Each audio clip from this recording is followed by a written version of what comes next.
বান্দা বারবার আল্লাহকে ডাকবে, আল্লাহ পানি দাও, আল্লাহ পানি দাও, আল্লাহ পানি দাও। পানির পিপাসা বড় প্রখর।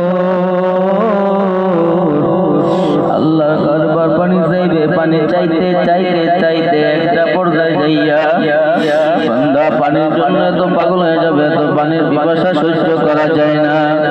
আল্লাহ পানি দাও, পানি দাও, পানি দাও বলে যখন কান্না করবে তখন আল্লাহ তাআলা কোনো জবাব দিবে না।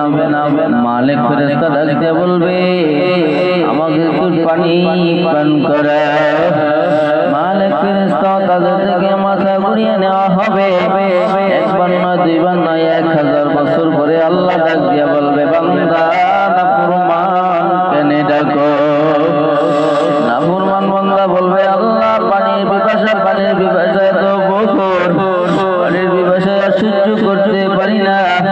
রমজান মাসে বোঝা যায় পানির পিপাসা আসরের সময়, আসরের সময়টা যখন হয় গলাটা শুকাইয়া যায়, মনে হইতেছে পানি আজকে যা লাগবে আমার একাই লাগবে, কিন্তু এত পানির পিপাসা, তো পানির পিপাসা আসরের ময়দানে বান্দার পানির পিপাসা, পানির পিপাসা আল্লাহর বান্দা বারবার আল্লাহকে ডেকে ডেকে বলবে। আল্লাহ 1000 বছর পরে ডাকবে, বান্দা কেন ডাকো? আল্লাহ ফেরেশতারা বলবে, বান্দা বলবে, আল্লাহ পানির পিপাসায় আর সহ্য করতে পারি না। আল্লাহ ডেকে বলবে, ফেরেশতারা ওদের জন্য কোন পানিটা বরাদ্দ?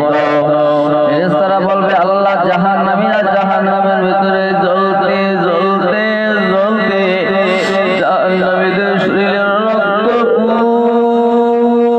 স্কুল যখন একত্র হয়ে গেছে, আল্লাহ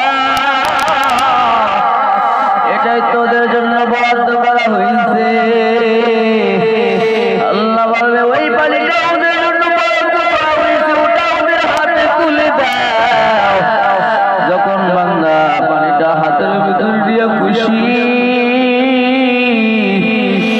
ওই বেলার কারণে হাত পুড়ে যাবে, তারপর বেলা ফালাইবে না। বড় আনন্দ নিয়ে যখন ঠোঁটের কাছে বেলা দিবে, ঠোঁটগুলো বসে বসে বসে পুড়ে পুড়ে পুড়ে পুড়ে যাবে, এরপরেও বান্দা পানি ফালাবে না। বান্দা যখন মুখের ভিতরে ঢেলে দিবে, পেটের দাড়িগুলি পয়সায়া পায়খানার রাস্তা দিয়ে বের হয়ে যাবে।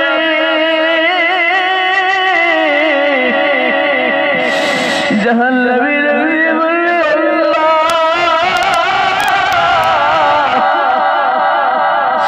এ কেমন পানি পান করাইলা? যেই পানি পান করার আগে ভালো ছিল।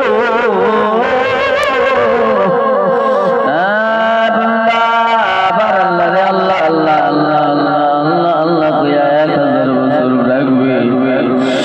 1000 বছর পরে আবার আল্লাহ বলবে, বান্দা কেন ডাকো? আমি আল্লাহর কত নিয়ামত তুই ভোগ